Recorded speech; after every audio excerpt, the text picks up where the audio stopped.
Welcome to my channel शिक्षा with अर्चना में आपका स्वागत है। आज हम अपने पुराने पाठ को ही पूर्ण करते हैं।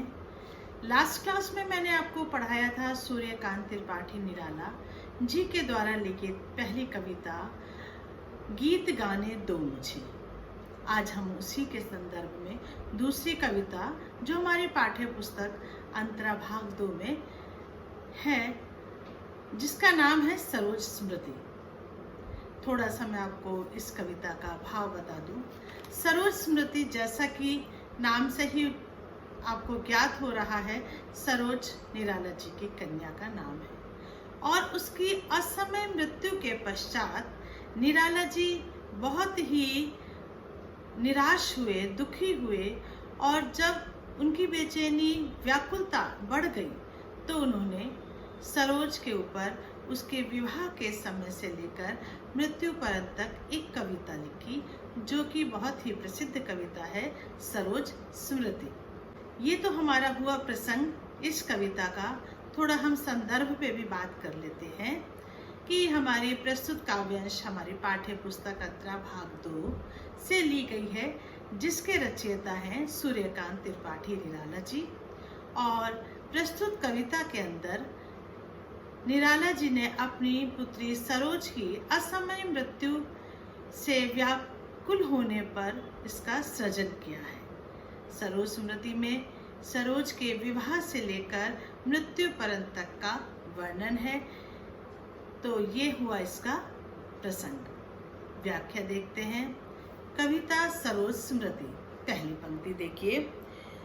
देखा विवाह आमूल नवल, तुझ पर शुभ पड़ा कलश का जल।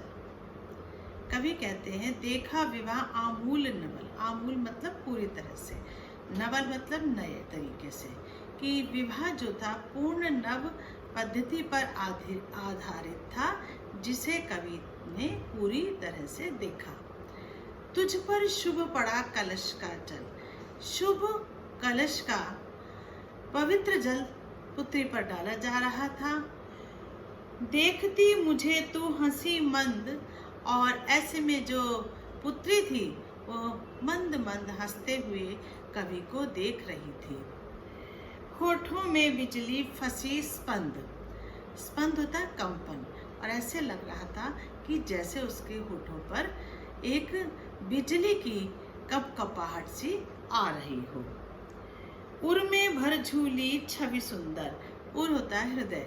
हृदय के अंदर उसके प्रिय की जो छवि थी वो मानो झूल रही थी, अर्थात प्रिय का वह स्मरण कर रही थी। प्रिय की अशब्द श्रृंगार मुकर। जो प्रिय की छवि थी वह तो अशब्द, अशब्द मतलब शब्द रहित थी, लेकिन श्रृंगार मुकुर, किंतु सरोज का जो श्रृंगार था वो मुखर था, अर्थात बोल रहा था, अर्थात उसको देखकर ऐसे लग रहा था। तू खुली एक उच्छ्वास संग, विश्वास स्तब्ध बंग बंद अंग अंग। तू एक खुली हुई सांस के समान थी, और तेरे जो अंग थे यह विवाह की वेदी पर बैठी हुई, तू अंगों से स्तब्ध थी। तू विवाह की वेदी पर बैठी हुई अंगों के साथ स्थिर बैठी हुई थी। नत नयनों में आलोक उतर, कांपा अधरों पर थर थर थर। नत झुके हुए, तेरे जो नेत्र थे वो झुके हुए थे, और तेरे अधर यानी होठ जो थे वो थरथरा रहे थे, और ऐसे लग रहा था कि जैसे जो सरोज है वो मानो कुछ कहना चाह रही है। आगे देखिए। देखा मैंने वह मूर्ति धीती। मूर्ति धीती धैर्य की। कवि कहता है मुझे जो सरोज थी वो धैर्य की मूर्ति के समान लग रही थी। मैंने मेरे वसंत की प्रथम गीती।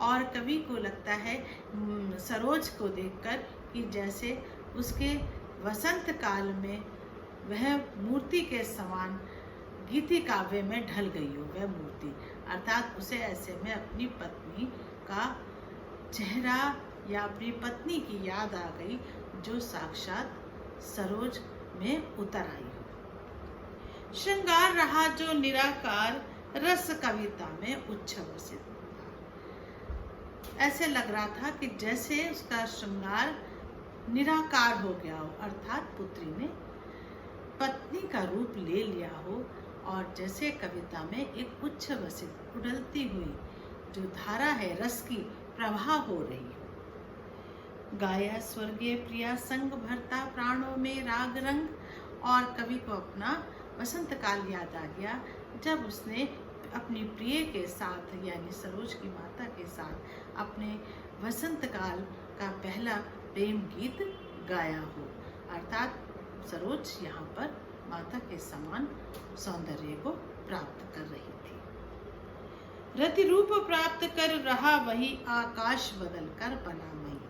रति रूप कि जिस तरह से आकाश में कामदेव की पत्नी रति खूबसूरत है, वो रूप बदलकर मही धरती पर आ गई हो।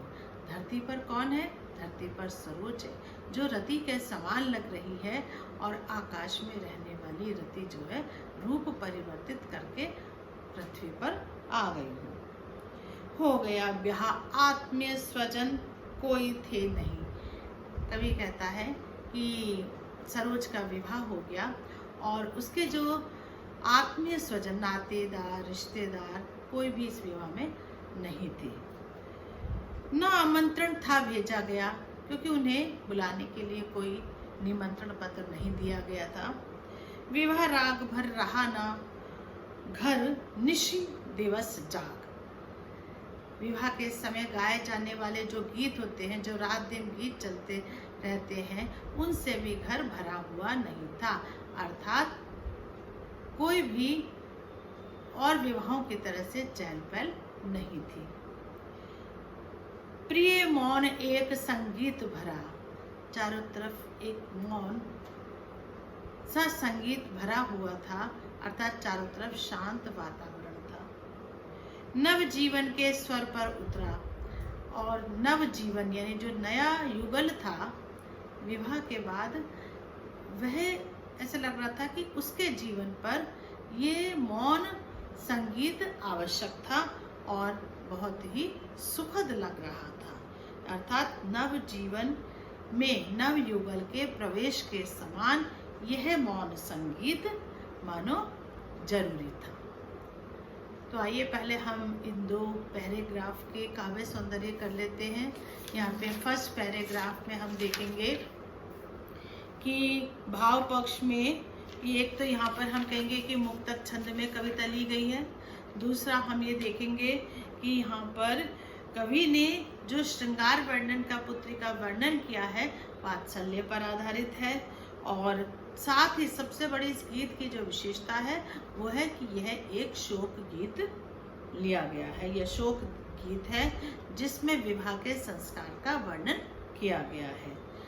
हमने पैराग्राफ में देखा, पहला आपको लग रहा होगा थोड़ा डिफिकल्ट लैंग्वेज का यूज किया गया है, लेकिन यहाँ पर इसको हम कहेंगे तत्सम शब्दावली युक्त खड़ी बोली का प्रयोग किया गया है, क्योंकि यहाँ पर संस्कृत के शब्दों की अधिकता है। साथ ही इसमें सरोज के प्रति जो कवि का स्नेह भाव है उसको व्यक्त किया गया है। श्रृंगार वर्णन है, चित्रण जो है वो बहुत ही मनोहारी है। अब आते हैं हम इसके कला पक्ष या शिल्प सौंदर्य पर। तो थर थर थर 3 बार आवृत्ति हुई है, पुनरुक्ति प्रकाश अलंकार का प्रयोग किया गया है। साथ ही नत नयन, नत नयनों में उतर अनुप्रास अलंकार का प्रयोग है। इसके अतिरिक्त माधुर्य गुण है, राग रंग और रति रूप में भी अनुप्रास का अलंकार किया गया है। मौन और संगीत ये परस्पर विरोधी शब्दावली का यहाँ पर प्रयोग किया गया है। माधुर्य गुण का प्रयोग किया गया है। पूरी की पूरी इस कविता में कहीं हमें माधुर्य गुण दिखाई देता है, तो कहीं हमें करुण रस दिखाई देता है। तो अलग अलग पैराग्राफ में इसका अलग अलग वर्णन किया गया है।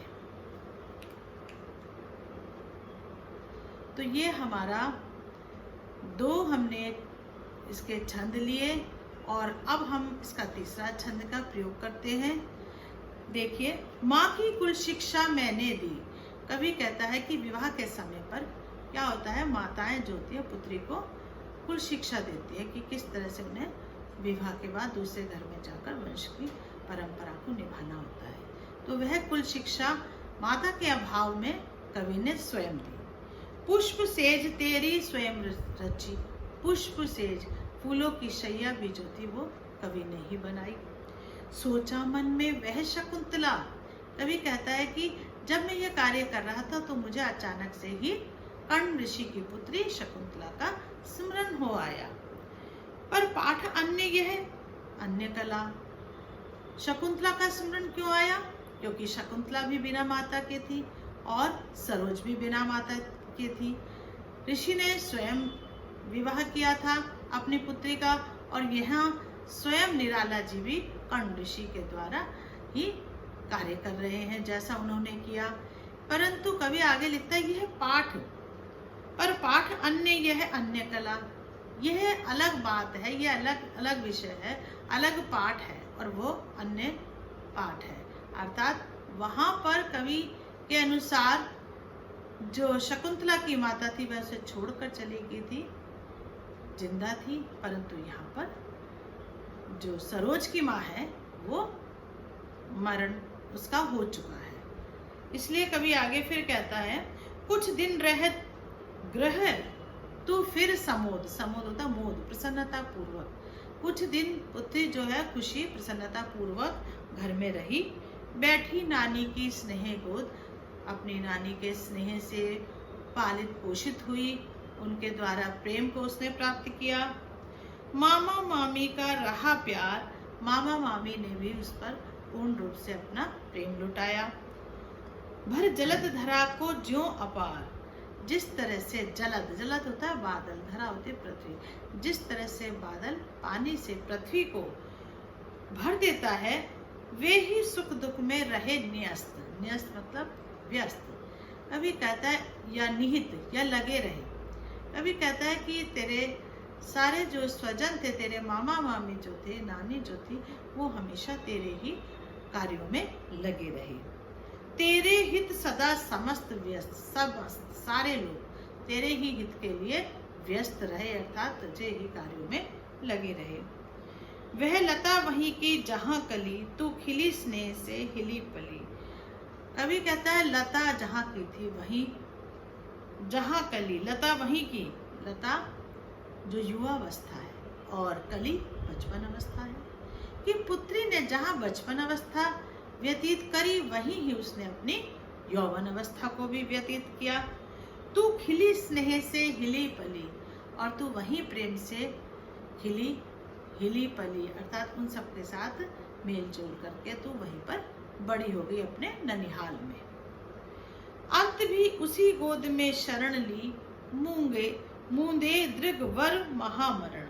अंत भी, और जब तेरा अंत आया तो तूने उसी गोद में शरण ली, अर्थात वहीं पर अपने प्राणों को छोड़ा जहां पर तूने महामरण, महामरण उसकी जो असामयिक मृत्यु थी, तेरी जो कवि कहते तेरी जो असामयिक मृत्यु थी वहीं पर हो गई, अर्थात तूने वहीं पर अपने आंखों को बंद कर लिया। यहाँ पर कवि जो है अपनी पुत्री की असामयिक मृत्यु की त्रासदी से बहुत ही दुखी है और इसीलिए वह दुख से आगे कहता है मुझ भाग्यहीन कि तू संबल, संबल होता है सहारा, कि मैं भाग्यहीन हूँ और तू ही मेरी मात्र एक सहारा थी। युग वर्ष बाद जब हुई विकल, पुत्री की मृत्यु के पश्चात जब कवि बहुत विकल हो गया, बेचैन हो गया, उसे अपनी पुत्री की अत्यधिक याद आने लगी, तब उस कहता है वह कि दुखी जीवन की कथा रही, क्या कहूँ आज जो नहीं कही। कवि कहता है कि आज तेरी मृत्यु के पश्चात मेरी व्याकुलता इतनी बढ़ गई है कि जो बात मैंने कभी किसी से नहीं कही वो मैं आज तुझसे कहता हूँ। मेरे जीवन में तो हमेशा दुख ही दुख छाया रहा। हो इसी कर्म पर वज्रपात, यदि धर्म रहे नित सदा मात। कवि आगे कहता है कि वज्रपात होता है बिजली गिरना, कि मेरे इस कर्म पर बिजली गिर जाए, वज्रपात हो जाए। यदि मैं धर्म पर रहूं तो मेरा माथा हमेशा झुका रहे। कहने का अभिप्राय है कवि का कि धर्म मार्ग पर चलते हुए उसने सारे जो कर्म किए हैं, वह लिखा ना, इस पथ पर मेरे कार्य सकल, कि धर्म पथ पर चलते समय मेरे द्वारा किए गए सारे कर्म जो हैं हो भ्रष्ट शीत केश से शतदल, भ्रष्ट होते समाप्त हो जाए। शतदल सौ समूह किसके, कहते हैं कि जो मेरे सारे शुभ कर्म हैं वो शीत की अधिकता के कारण जैसे कमल के समूह नष्ट हो जाते हैं, मेरे शुभ कर्म भी उसी तरह से नष्ट हो जाएं। कन्या गत कर्मों का अर्पण, हे कन्या मैं तुझे अपने गत मतलब बीते हुए किए हुए कर्मों को अर्पित करता हूँ। करता मैं तेरा तर्पण करते हैं पितरों की शांति के लिए, जो हम श्रद्धांजलि का जल देते हैं, उसको कहा गया है कि हे पुत्री, मैंने जो अपने जीवन में संचित इकट्ठे करे हुए शुभ कर्म हैं वो मैं तुझे श्रद्धांजलि स्वरूप देता हूँ। अर्थात कवि अपने सारे शुभ कर्मों को अपनी पुत्री को श्रद्धांजलि के स्वरूप यहाँ पर देता है। आइए अब इसका हम विशेष अर्थात काव्य सौंदर्य देखते हैं। माँ की कुल शिक्षा वाले में हम आप देखते हैं कि यहाँ पर कवि ने एक तो पौराणिक कथा का वर्णन किया है ना, कर्ण ऋषि की जो पुत्री है शकुंतला और अपनी पुत्री सरोज की समानता की है। दूसरा, इस पैराग्राफ में वात्सल्य रस, पुत्री के प्रति जो प्रेम है, वात्सल्य रस की अधिकता है। करुण रस, कहीं कहीं कवि दुखी भी है, करुण रस की भी प्रधानता है। काव्यांश में कवि ने सरोज की विवाह पालन पोषण और मृत्यु तक का चित्रण इसमें किया है। साथ ही यहाँ पर कवि जो है खड़ी बोली में अपनी बात को रखता है। भाषा यहाँ पे सरल है, सहज है, तत्सम शब्दावली युक्त है। काव्यांश में कवि के जो मन में अत्यधिक पीड़ा है उसका कवि यहाँ पर वर्णन करता है। हम अगर इसका कला पक्ष देखें तो सदा समस्त में अनुप्रास अलंकार है, पुष्प सेज में रूपक अलंकार है ना, और भर जलद धरा का अर्थ ज्यों पार, ज्यों के कारण हमारा उत्प्रेक्षा का अलंकार है। साथ ही मुक्तक छंद में कविता लिखी गई है। हो भ्रष्ट शीत के से शतदल, समानता करी गई है तो इसमें उपमा अलंकार का प्रयोग है। करकर्ता अनुप्रास अलंकार है। साथ ही कवि सोच रहा है, याद कर रहा है पुत्री को, तो हम यहाँ पर लिखेंगे बिंब है, कौन सा, स्मृति बिंब का प्रयोग किया गया है, माधुर्य गुण का प्रयोग किया गया है। तो इस तरह से ये हमारी कविता संपूर्ण हुई। और निराला जी की ये 2 कविताएं हमारे यहाँ पाठ्य पुस्तक में हैं।